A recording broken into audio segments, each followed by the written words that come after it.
December 4th to order. Join me for the flag salute, please.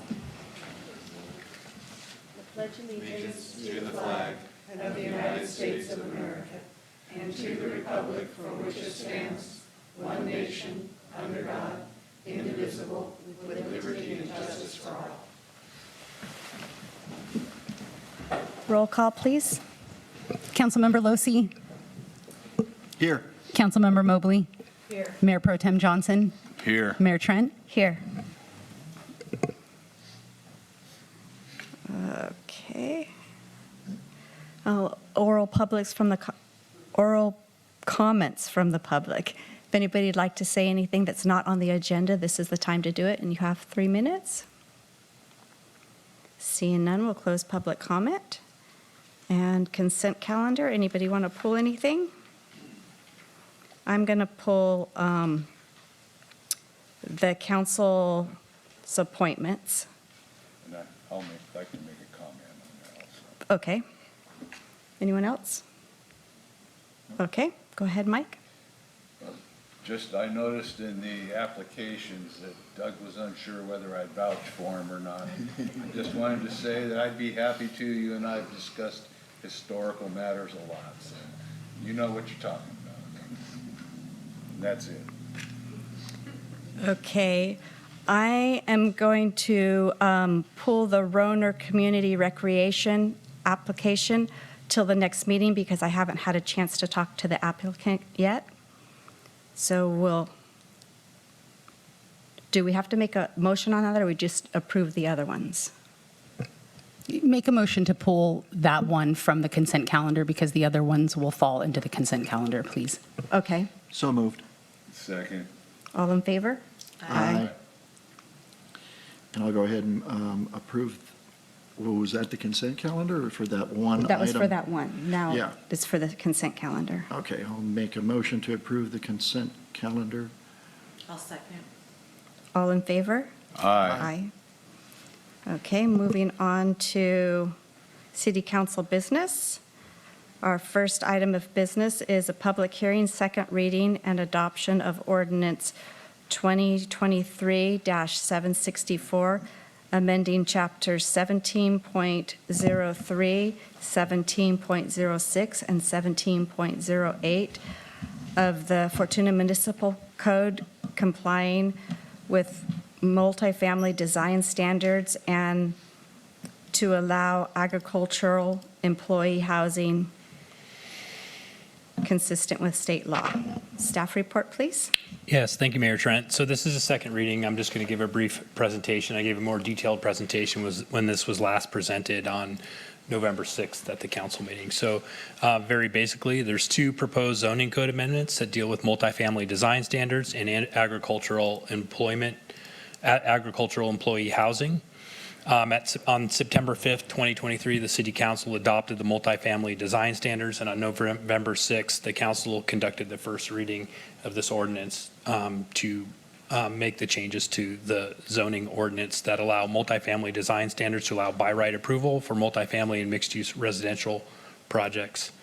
And again, just a quick recap, the proposed zoning code amendments remove the conditional use permit and design review requirements for multifamily projects consistent with multifamily design standards. And then the agricultural housing will amend the housing element to comply with state employee and housing law. In agricultural zones, agricultural employee housing must be treated the same as other agricultural activities and will not be allowed to require a conditional use permit.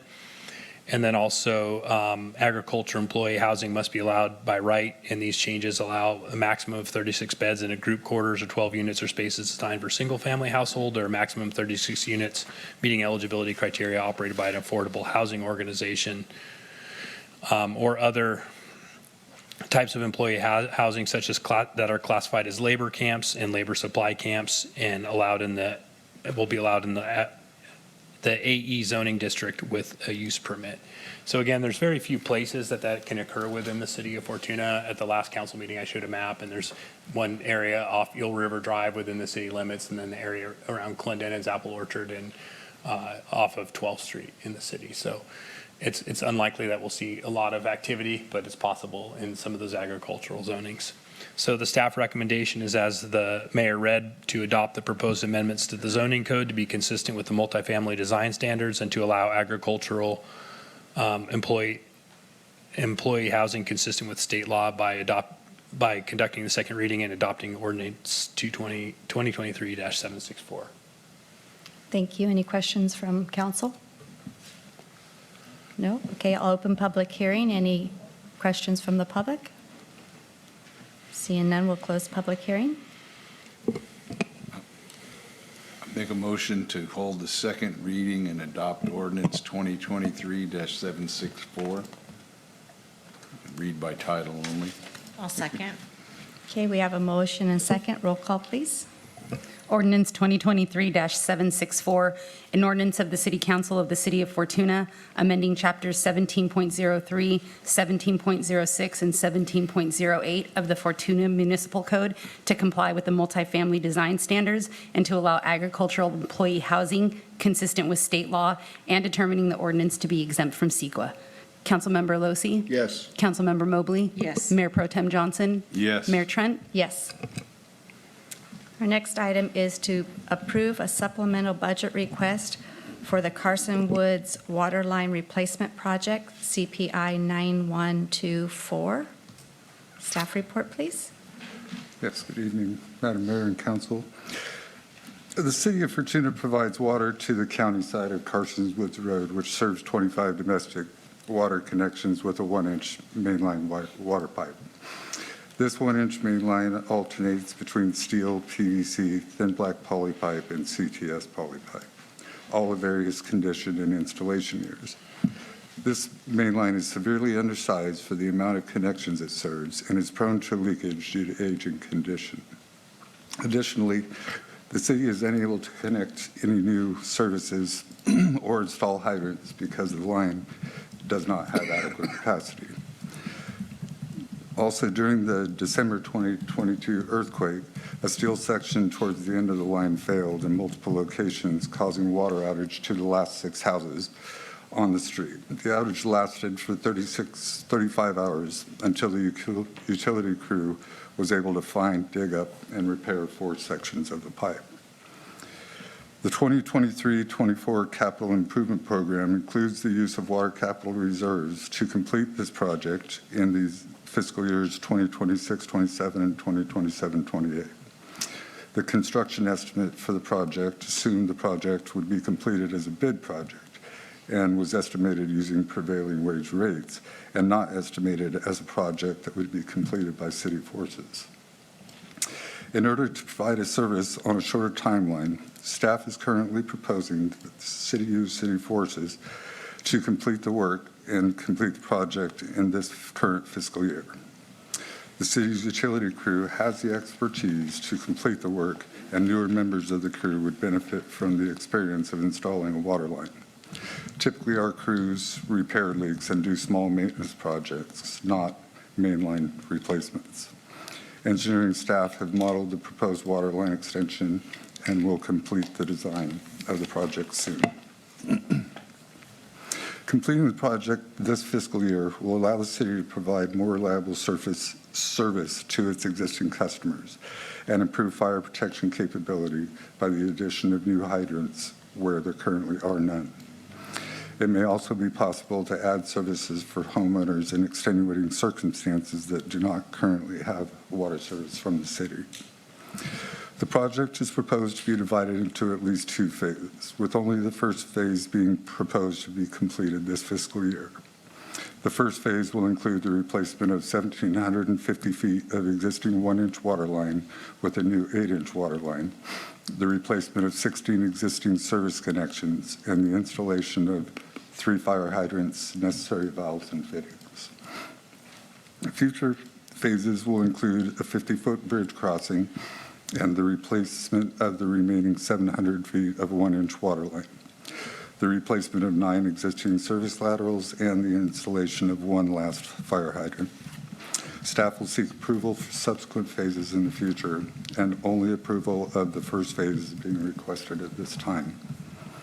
The fiscal impact, materials and equipment are expected to cost $132,500. No staff time is included in this project, as staff time is already accounted for in the current fiscal year 2023-24 budget. The funds for the water line replacement are proposed to come from Fund 510 Water Treatment and Distribution Reserves, and a copy of the supplemental budget request is included as attachment A. Staff recommends that the council approve the supplemental budget request for the Carson Woods Water Line Replacement Project in the amount of $132,500. If there's any questions, we have Jesse Suzel here. He's our utility shift supervisor and the man with the plan. Thank you. Any questions from council? Yeah. How will this work out for having a service call guy and meter reading?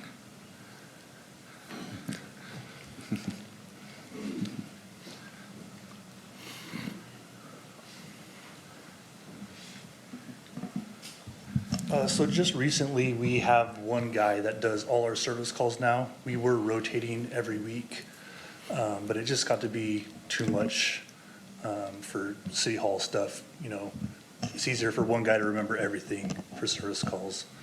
Meter reading, we've been able to get that done in one day with our new our new meter reading system. So it's, you know, we like to start early because it seems to read better when it's early for whatever reason. So we start about 6. We usually get done 2 o'clock. So it's actually been pretty fast. It's just the rereads is what takes a long time. I know how long it can do on a mainline job, and that's, Yeah. so that'd be good. Thank you. Yep.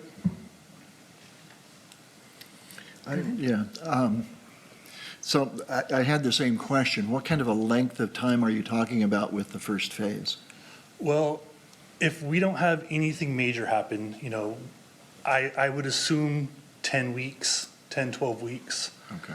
And that's with starting out slow because, like I said, we have, other than me, I have one guy right now who's ever done mainline.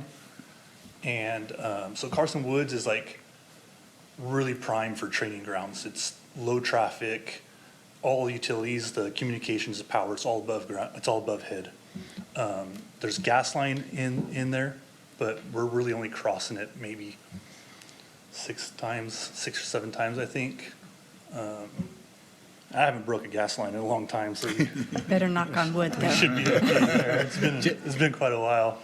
Jesse, did you want to tell the council about one of your desire to have this be a training experience and see your guys be able to put in the main line and the services? Yeah, like I said, I only got one guy who's done it, so it's like, it's really good time to train. I think we get the first week of training in, whether it's ditch safety, how to stab the pipe together, shading the pipe, all that kind of good stuff.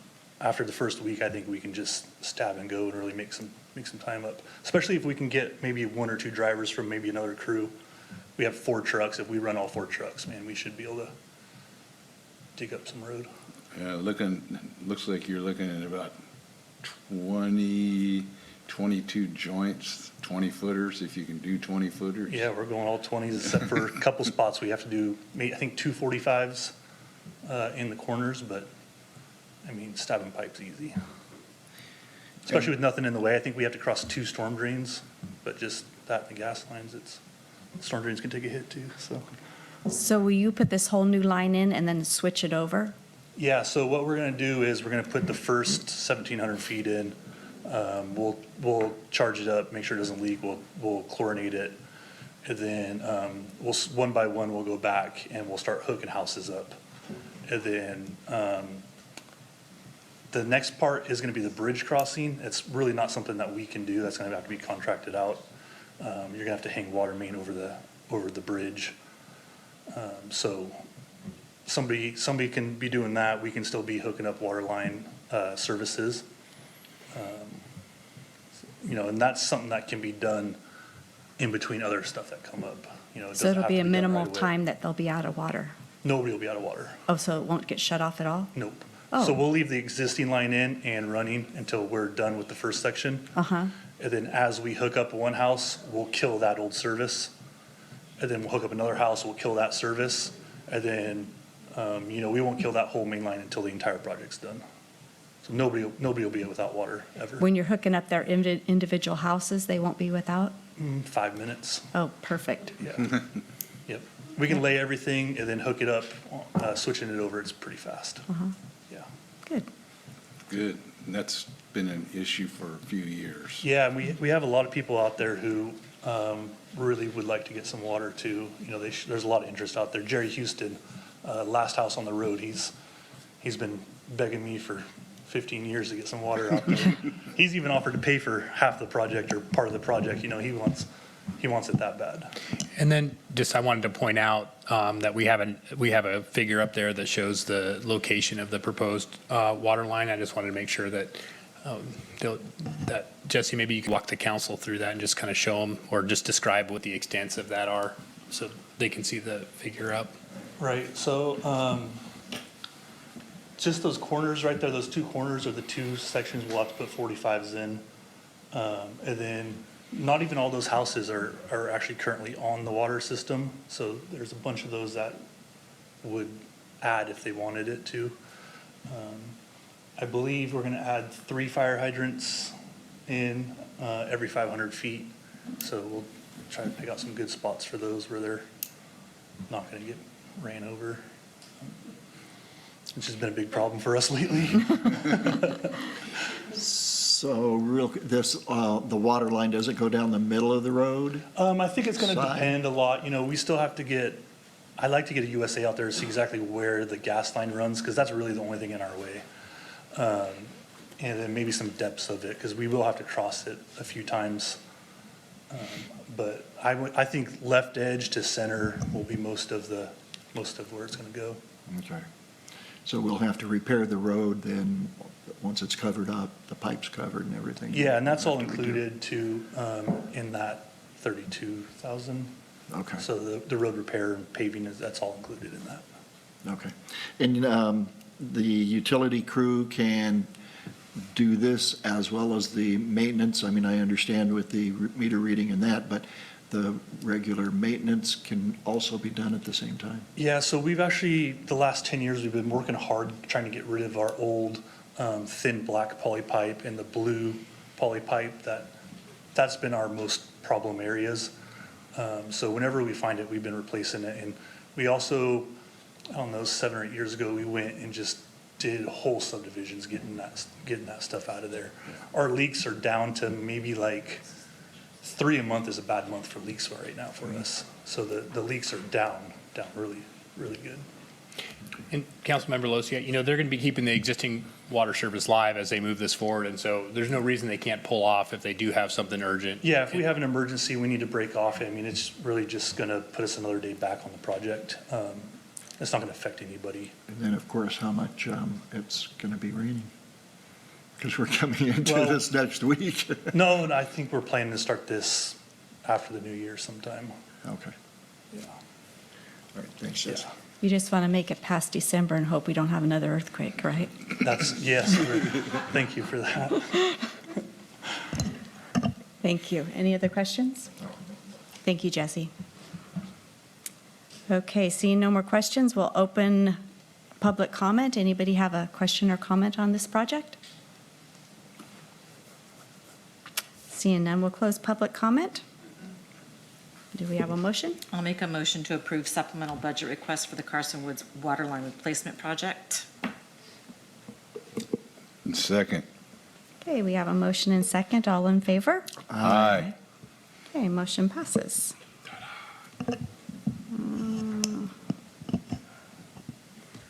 Okay, move on to city manager's report.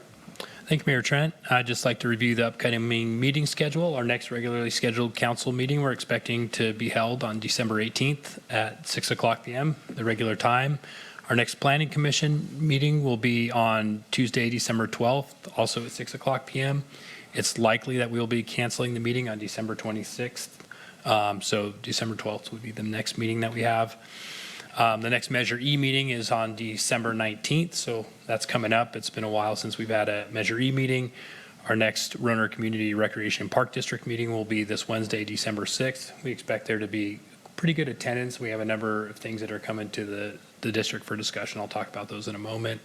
And our next business improvement district meeting date is December 26th, 2023. And yes, please. I just wanted to make a clarifying point. The Measure E meeting for December 19th has been canceled. It's going to be combined with the January meeting. Thank you. So just a few things for my verbal report. There's some exciting news. We are close to, I think, having a new Parks and Recreation director. So we have an employee in background for that position, and we had some direction to council to be able to approve that offer. So we would bring that back to the council formally to have that position approved in the near future. So we're expecting that to be sometime in January. So that'd be great. We're really excited to have a new Parks and Recreation director, and I know that our staff are looking forward to that as well. We've also been doing a recruitment for a community development director. We're very optimistic right now that we can get a highly qualified candidate in that position. We did interviews last week, and then we're going to be doing some follow-up interviews with a candidate next week, and we think there's some real potential to be able to make a hire there in the near future. So it's been a long time since we've had a community development director, and especially one that has a lot of experience. So I'll be excited to bring that to the council for direction soon. There's also been a lot of activity within with the Roner Community Recreation in Park District. At their meeting this week, they're going to be having some of their attorneys come in and just talk about some of the trade-offs with the different revenue mechanisms. I also had an interesting meeting with Dennis Scott with McLean Foundation today. McLean Foundation, they're in a position where they really support the project right now, and I think they really want to see that project accelerated, even if it means more involvement of the McLean Foundation financially. So there's some real potential, and we'll be discussing that at the Roner Rec meeting on Wednesday. The Al Gray, just a reminder, the Al Gray Lighted Parade is this Friday. It has a different route than it did in the past, so it'll be held on December 8th at 6 o'clock p.m., and it'll start on Main Street in downtown with the staging, and then it'll be going up and down Fortuna Boulevard. So it's not going to be going on the same route that it used to go through some of the neighborhoods. And then also at the Fortuna Business Improvement District will be having the kids-free movie. Again, the movie theater's closed, so it wasn't an option to do the kids-free movie, and the idea is to have a time where parents can drop off their kids to watch a free movie. So they'll be doing it at the Fireman's Pavilion. That'll be on December 9th from 1:30 p.m. to 4 p.m., and registration is at 1:30 to 2 p.m., and the movie begins at 2 o'clock. And tickets can be picked up at the Fortuna Grocery Outlet, Wyckoff's Plumbing, and Bob's Footlong. And so just lastly, the contractor, Public Works Director is doing a great job with the management of the police facility. It's really exciting. They've been continuing to make progress. The PG&E set a new pole for the power service. The underground is in for that power service. They're getting ready to put the panels on and do some pads for the transformers and working on some of the site work. So a lot is happening. They've also textured the inside, so when you walk in, it doesn't feel as much like a construction site. The drywall looks nice and clean, and you can start to get a better sense of what things are going to look like. So it's moving along quickly. We're still looking at the end of March for a move-in date. And one of the big things is going to be coordinating the various types of IT infrastructure. There's a lot that happens for the police, the AT&T 911 server, the data management software, the fiber optic switchover. So there's a whole handful of groups that come in, and they each have their own specific requirements, and it all has to happen at the same time. And so the approach that they're taking is to try to have all that hardware and everything up and set up to go, but then just have the switchover, and so we have a redundant system. And so that's kind of one of our bigger challenges that we have left. The contractor's doing a great job. I'm confident all those things are going to be done, but really that's the one I'm a little bit nervous about, is just making sure that everybody does their part for that IT switchover. So Brendan's doing a great job of managing that. Our police chief will be identifying staff to work on that from the police side to make sure that's seamless. And so we're anxiously awaiting that. In the meantime, I think fairly soon we're going to start looking at the floor plans for City Hall and think about how we can move the community development department into the police side when it is vacant. So we're starting to look at that now, and we're going to start putting some time and energy into thinking about how we reuse that space when they're out and what needs to be done for that. So that concludes my report. Thank you. I have some questions.